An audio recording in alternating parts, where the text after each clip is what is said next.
दोस्तों welcome back. एक बार फिर से स्वागत है आपका हमारे इस यूट्यूब चैनल के अंदर। आइए बात करेंगे एक ख़ास टॉपिक के बारे में। बेसिकली महागठबंधन को लेकर इस वीडियो के अंदर बातें करेंगे। जनाब अख्तरुल ईमान साहब ने कुछ दिन पहले एक इंटरव्यू जारी किया था और उस इंटरव्यू के अंदर उन्होंने साफ अल्फाजों में ये इस्तेमाल किया था कि हम जो है महागठबंधन में शामिल होने के लिए तैयार है। हम भी चाहते हैं कि लोगों के मफाद के लिए गठबंधन किया जाए ताकि वोटों का बंटवारा ना हो, जिससे एनडीए की जो है वो सरकार ना बन पाए बिहार के अंदर। अगर एनडीए को रोकना है तो आपस में इत्तेहाद ज़रूरी है। इस तरीके से उन्होंने इंटरव्यू जारी किया था।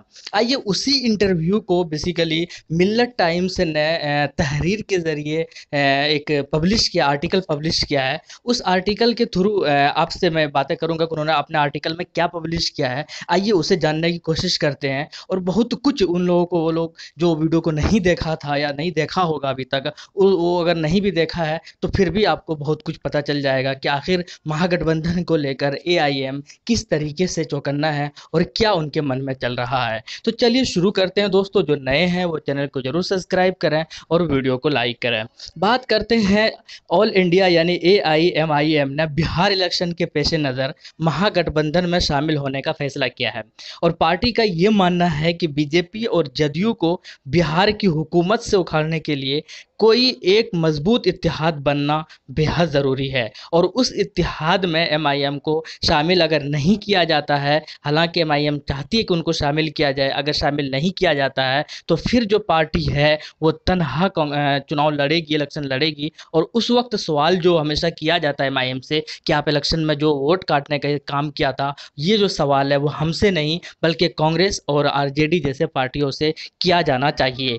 इस तरीके से आर्टिकल के अंदर मिल्लत टाइम्स के चीफ जनाब शम्स तबरेज़ साहब ने एक इंटरव्यू में उन्होंने साफ कहा है आर्टिकल के अंदर कि जनाब अख्तरुल ईमान साहब ने वाज़ेह तौर पर कहा कि अगर बीजेपी और जदयू को हुकूमत से दूर रखने के लिए अगर बिहार में कोई इत्तेहाद बनता है तो मजलिस अपनी शर्तों के साथ, यानी शर्त वही होता है बेसिकली पॉलिटिक्स में, अगर शर्त की अगर बात की जाए महागठबंधन के अंदर तो इस तरह का शर्त वही होता है कि सीट शेयरिंग को लेकर हमारी इतनी सीटें होनी चाहिए, कम से कम आपकी इतनी होनी चाहिए, उसकी उतनी होनी चाहिए। इस तरीके की शर्तें लागू होती है, कंडीशंस होते हैं पार्टी में महागठबंधन के लिए। तो इसी शर्त को उन्होंने कहा है कि शर्त के साथ जो है हम महागठबंधन के शामिल हो जाएंगे, हमें कोई दुश्वारी नहीं होगी। लेकिन अगर इत्तेहाद में यानी कि महागठबंधन में मजलिस को शामिल नहीं किया जाता है तो उस वक्त यकीनी तौर पर मजलिस जो है तनहा चुनाव लड़ेगी, क्योंकि हम भी तैयार है और हमारी जो तैयारी है वो पिछले 6 सालों से है, जारी है। और हम बिल्कुल ज़मीनी स्तर पर प्रैक्टिकल वे में काम कर रहे हैं, लोगों के साथ हमारा जुड़ाव भी है। और जिस तरीके से हम बिहार में काम कर रहे हैं, लोग हमें प्यार दे रहे हैं, इससे साफ पता चलता है कि हम भी एक मजबूत और स्ट्रॉन्ग कैंडिडेट और उम्मीदवार है यहाँ पर।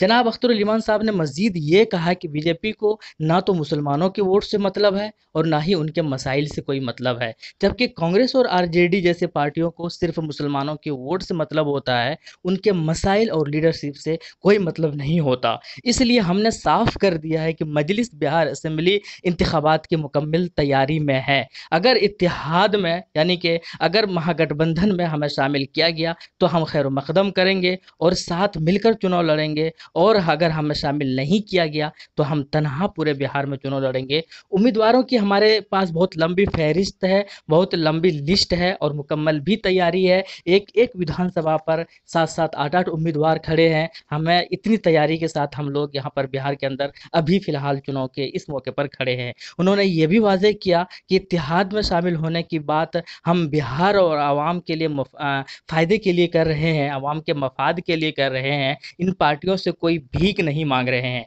जब अख्तरुल ईमान साहब से ये पूछा गया कि अभी तक उन पार्टियों की तरफ से मजलिस को इत्तेहाद में शामिल करने के बारे में कोई बातचीत हुई है या नहीं हुई है, तो उनका ये कहना था कि कुछ लोग उनके राबते में हैं और चाहते हैं कि मजलिस भी इत्तेहाद में शामिल हो जाए, मजलिस को भी महागठबंधन के अंदर शामिल किया जाए। लेकिन जबकि कुछ लोग ऐसे भी हैं पार्टी के अंदर कि वो ये नहीं चाहते हैं कि मजलिस भी महागठबंधन के अंदर शामिल हों।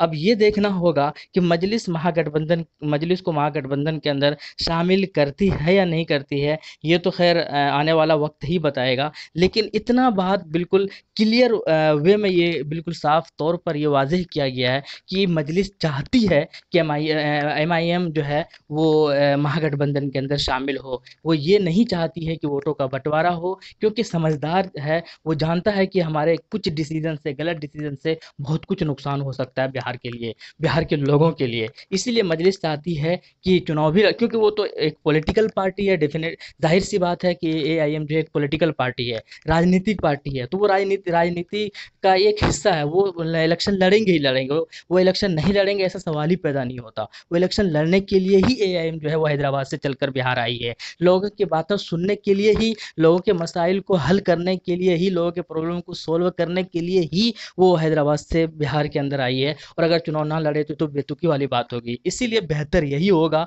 कि महागठबंधन के अंदर एमआईएम को भी शामिल किया जाए। जैसे कि एमआईएम बार बार ये कह रहा है कि हम जो है अपना दामन फैलाकर बैठे हैं और एनडीए के खिलाफ जो जो पार्टियां इत्तेहाद करेगी हम उनके साथ महागठबंधन के अंदर शामिल होने के लिए तैयार है। अब आप क्या कहते हैं? आपका भी इस चीज़ को जानना बेहद ज़रूरी है कि अगर महागठबंधन के अंदर एआईएम को शामिल नहीं किया जाता है तो आप समझ सकते हैं कि यहाँ पर एमआईएम की गलती नहीं होगी, और इसीलिए आप सोच समझ कर ऐसी पार्टियों को, फिर आप ये भी समझ सकते हैं कि वो लोग नहीं चाहते हैं कि मुसलमानों की पार्टी भी उभरे, मुसलमानों की पार्टी भी आगे बढ़े, मुस्लिम लीडर भी आगे बढ़े। इसीलिए आप सबको होशियार रहने की ज़रूरत है, अक्लमंदी दिखाने की ज़रूरत है, सोच समझ कर फैसला करने की ज़रूरत है, और एक बेहतर एक फ्यूचर हिंदुस्तान और फ्यूचर बिहार को बेहतर और मुस्तकबिल अच्छा करने के लिए एक अच्छे लीडर की ज़रूरत है। वो आप सबके हाथों में है। आप अपना ओपिनियन ज़रूर रखिएगा, आपके लिए क्या है, क्या महागठबंधन के अंदर शामिल होना चाहिए, करना चाहिए, और अगर नहीं करता इसमें गलती किसकी होगी, आप किसको सपोर्ट करेंगे, कमेंट सेक्शन में ज़रूर बताइएगा। आपका ओपिनियन हमारे लिए इम्पोर्टेंट है। मिलते हैं नेक्स्ट वीडियो में। Thank you. जय हिंद। Love you.